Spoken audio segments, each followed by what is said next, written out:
Today's youth need teachers, volunteers, and most of all, well, they need you. I'm Doug Edwards, and I'm going to be talking with real youth mentors and students to give you the knowledge you need to be the best youth worker possible. This is Youth Worker on Fire.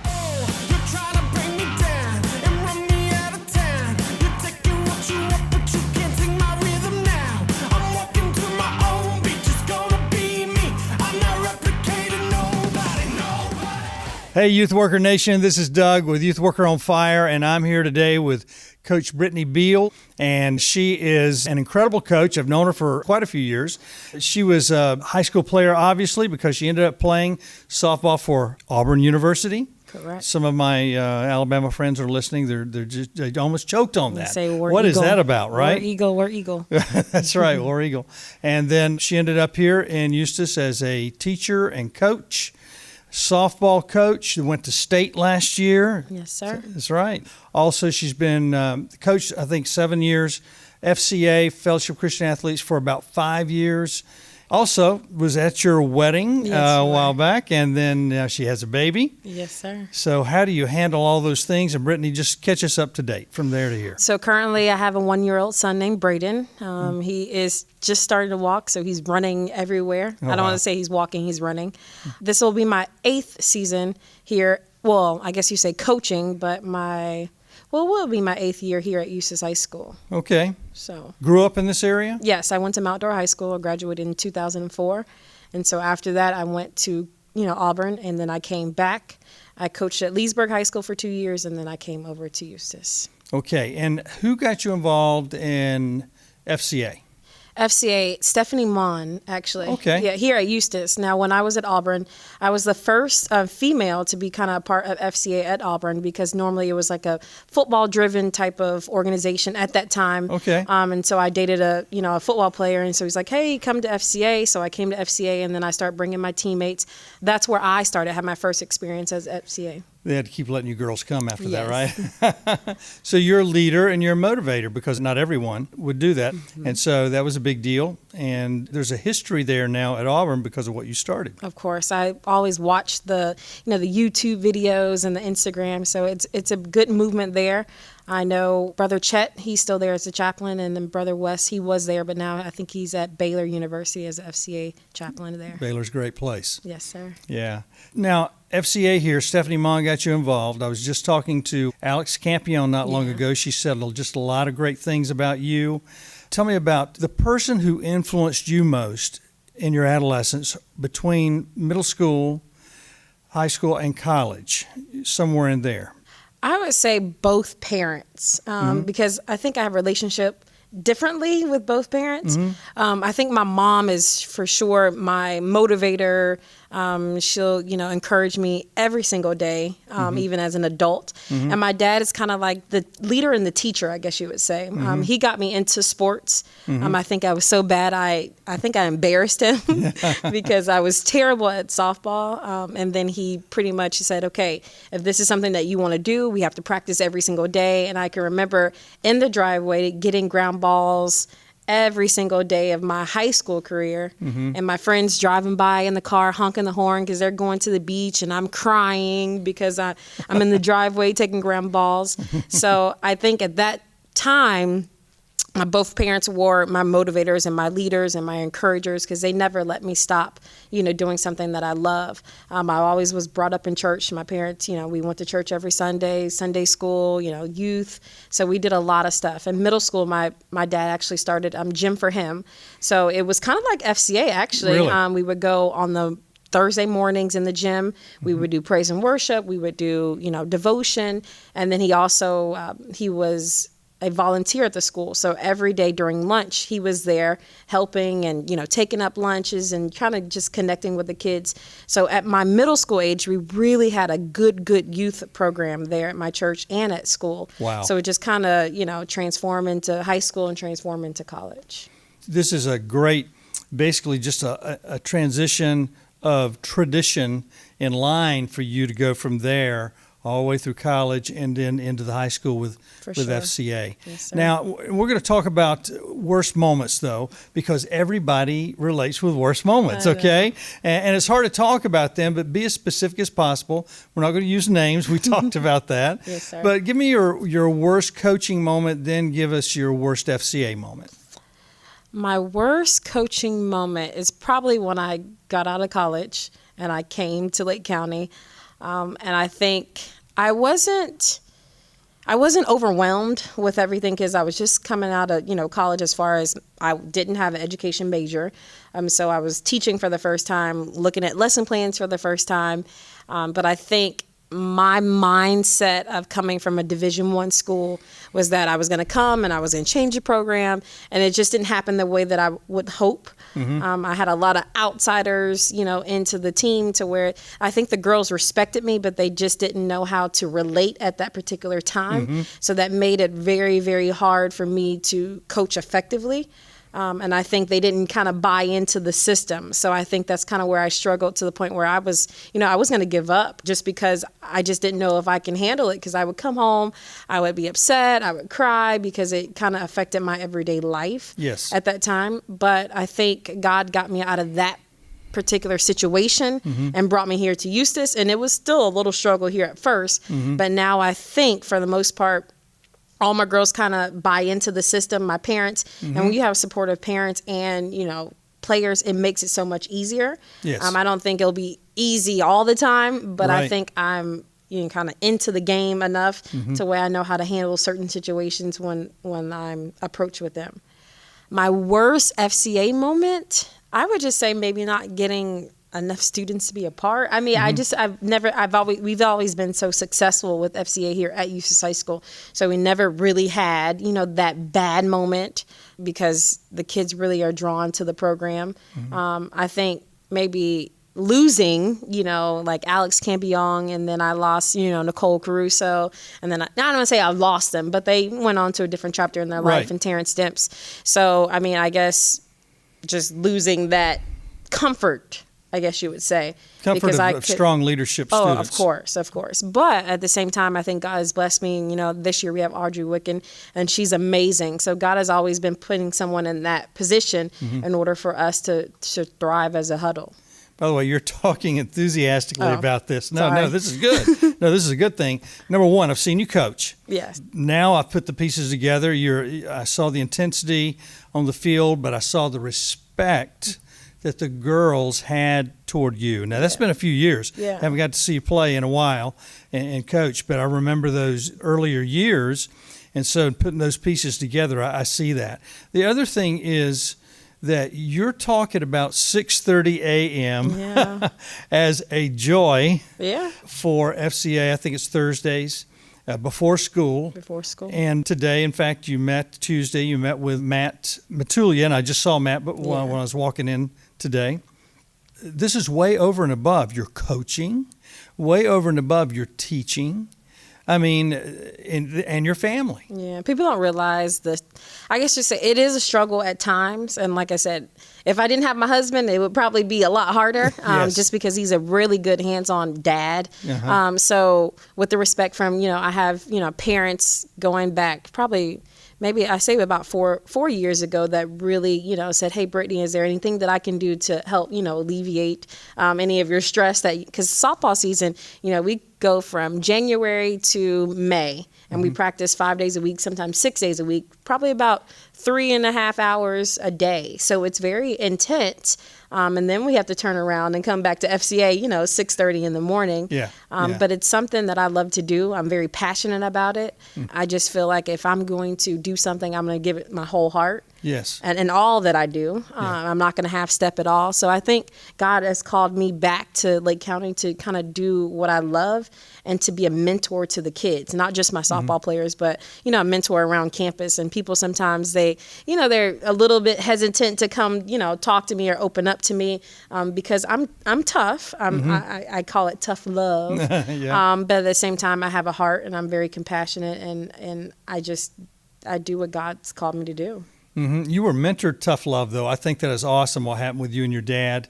that he. That's really tough love. It is. And the thing is, that was a real bonding time for you guys. You will always remember that. You'll remember the tough and times. he coaches with me now, too. Oh, wow. So, which is kind of scary because we kind of go back and forth. I'm the head coach and he's the assistant coach. So we'll kind of go back and forth and we'll argue. Dad. Yeah, we'll argue about certain things because, Dad always thinks he knows everything. Of course. That's what dads are required to do, know everything, right? I know, but we have a good relationship. We talk every day. We may not, we see each other, of course, because he coaches with me. But we have that, sports relationship. And then my mom, we have that God and financial and all that kind of stuff. So it's like people say, are you a mama's girl or a daddy's girl? I think I'm both. It just depends on the situation at hand. So, Right. And, you guys are in a pretty balanced situation. Every family doesn't have that balance.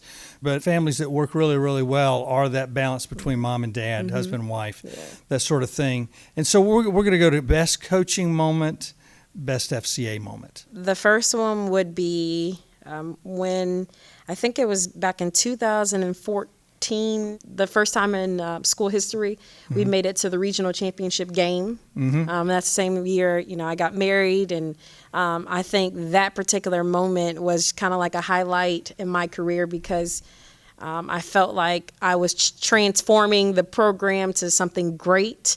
And those group of girls, we didn't have any seniors on the team at that time. So they're all juniors and sophomores and, freshmen. So their heart on the field, we didn't have the most talented team, but we had a lot of heart. And it was so amazing to see, how hard they worked on and off the field to get where they were. And obviously this past year was, a big highlight, making it to the state championship game, seeing how close we were, 6th inning to, winning a state championship title. But I think that we had the talent, we had the heart, we had everything, we just came up short. But at the same time, I looked back, what are the things that I need to do as far as to prepare for the next season? And over the summer, the girls have been working really hard. So I think, I'm going to have a good coach moment again for next year. Yeah. And you know what? People that aren't coaches don't totally get what you're saying with some of this.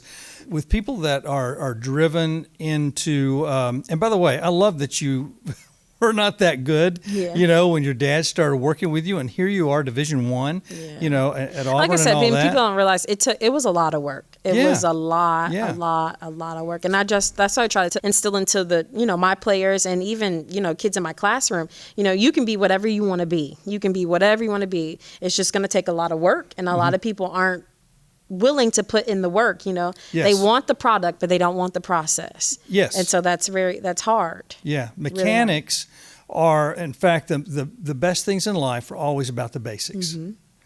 Are you fielding correctly? Are you in the right stance? Do you have the glove in the right position? And are you routinely working on that so that it's an automatic?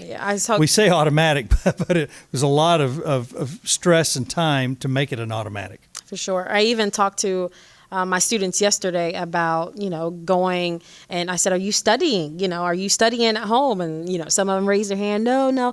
I said, well, how do you expect to get good grades if you don't study at home? So I try to, put my little coaching aspects in all, various parts of my, my life, my everyday life. So I think, some kids buy into it, like I said, and some kids don't. The kids that do, they strive. The kids that don't, they come back and say, I wish I would have listened to you, and then I keep telling them, it's not too late. You just made your process harder. Yes. But it's never too late. When you went to state, though, the average person looking in would say, oh, man, she made it all the way to the top of these girls. This is enough. That's awesome.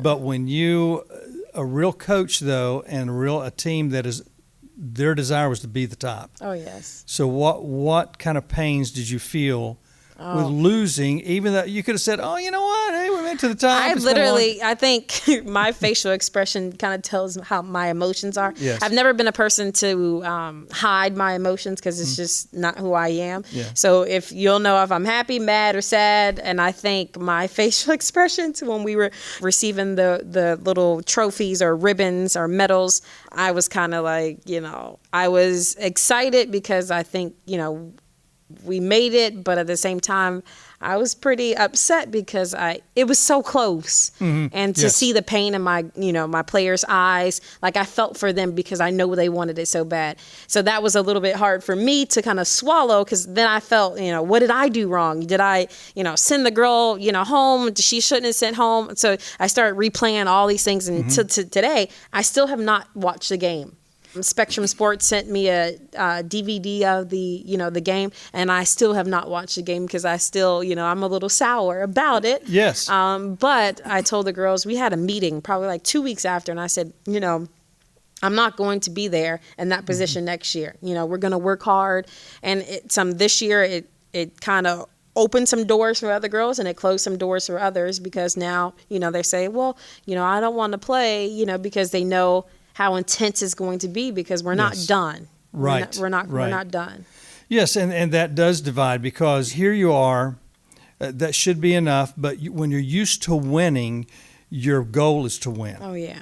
And I know now a lot of teams are going to we have a target on our back, and it's the expectations is a lot, it's higher now because you went 26-2, so everybody's going to expect you to go 26-2. And if it doesn't happen, they're probably going to blame me for sure, but I don't really care at that point. But I think that I'm going to still, hey, we're not going to give up. We're not going to give up at all. So. Now tell me about your best FCA moment.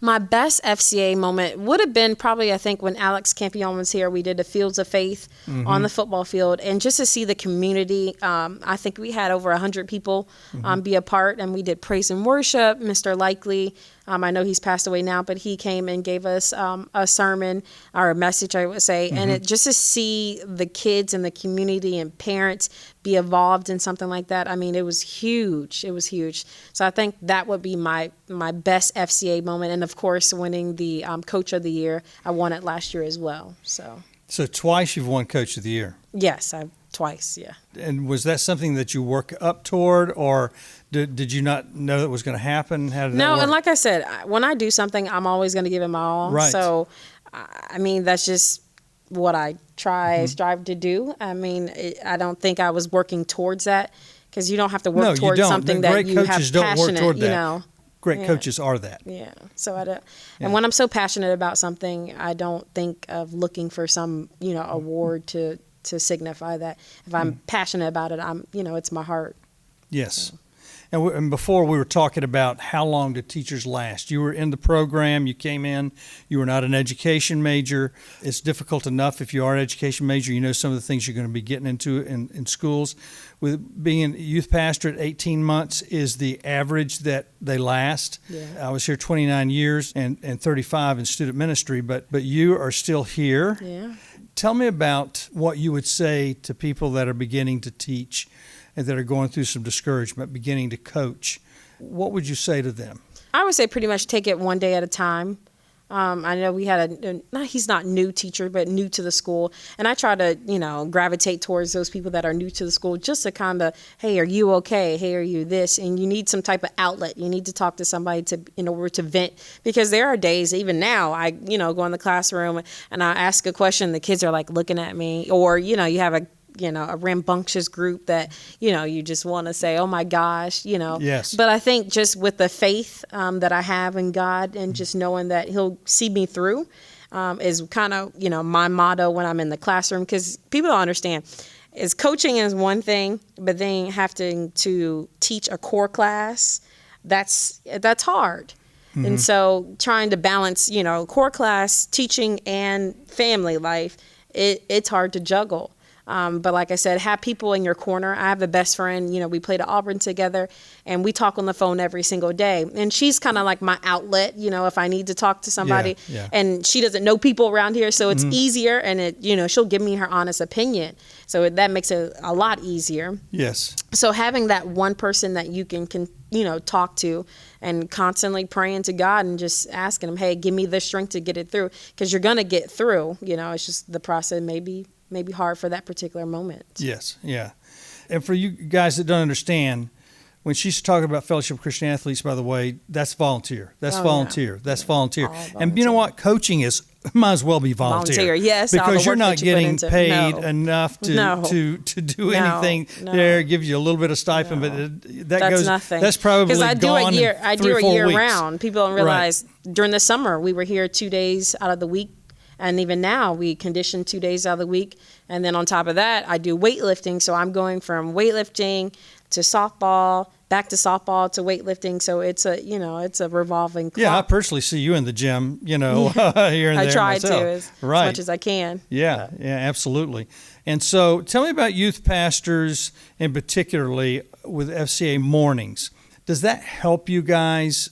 And in what way does it help if it does? I think the connection with the kids, because you have the youth pastors and you have some of the FCA, students. They can say, hey, can my youth pastor come in and talk? And I think that's a really good connection between the two, because they want to, get kids to come to their youth group. I know JP came a few times. Daniels came from Light Point. I know he's not there anymore. Right. I think we had the youth pastor from, was it the Cross? Northland, maybe? Northland, that's Matt Williamson. And right? then also Life Church with Spencer Graham. He Okay. comes and does our praise and worship. So, having him be so young and he can relate to the kids. So I think just having that connection between, youth pastor and then youth group and keeping that together. And tell me about your parents that have volunteered with you and helped you out. Oh, my parents, like I said, my dad's always here, and my mom, she'll be at every single softball game, the first person, hanging on the fence. And, if you have ever came to the game, you can hear her. She's the loudest as far as being the biggest motivator on the field. But she even coached probably when I was in school. She had her own little softball team too. Yeah. So, she's the prayer warrior for sure in our family. So That's good. I'm thankful for her. Any last comments that you'd like to say to youth workers, whether they're volunteers or youth pastors or teachers doing what you're doing? Any kind of encouraging words you'd like to give them? I would say find your passion. When you're passionate, find your passion and go for it. Some people may be behind the scenes as far as, you may be a good, emailer, or you may be a good person that will pick up the phone, or you may be a good person as far as community led. Just find that passion and stick to that passion and do it the best you can, because everybody has a gift. And I spoke with one of the parents and I said, what's your gift? Why do you do what you do? What's your why? So once you find your why, man, the sky's the limit. And that's leadership. Everybody doesn't know those words and how to do that, but you're in such leadership, and I study leadership, so the why is a big thing. Yeah, what's your why? It should be a why in everybody's life. Of We talk course. about it in business, we talk about it in ministry, but in life we forget that we've got to remember why we're doing what we're doing. Why are we married? Why are we raising our kids? Why are we volunteering in this particular place? Why are we spending time that we could be spending somewhere else? Is it impactful? Because if you don't remember why, when things get really tough, it gets to where you fall away. I think it's just kind of like, if you don't know your why, it's like you're walking around blindfolded, Once you find your why, you can see. But, a lot of people, like I said, the process, you're going to go, you want to go from A to Z, but then you stop, you here, you go there, you go there, you go there, because you have those blindfolders off. Take the blindfolders off, find your why, and you can get to Z. So, That's right. You going to win state this year? Of course. Of course. That's right. There's And no you've got to doubt. focus that way, don't you? I mean, Oh, yeah. If people that are coaching like you're coaching, the grand prize is always the prize. Yeah, and I don't think it's necessarily, of course, as a coach, you want to win the state championship. Yes. But I always tell my girls that, I want to be that person in your life to where I'm going to push you not only on the field, but also as a person, as a woman, Yes. You want to leave a legacy, not just as a great softball player, but, a great follower of God, a great person all the way around. You just don't want to, be a great softball player, because at the end, softball's going to end.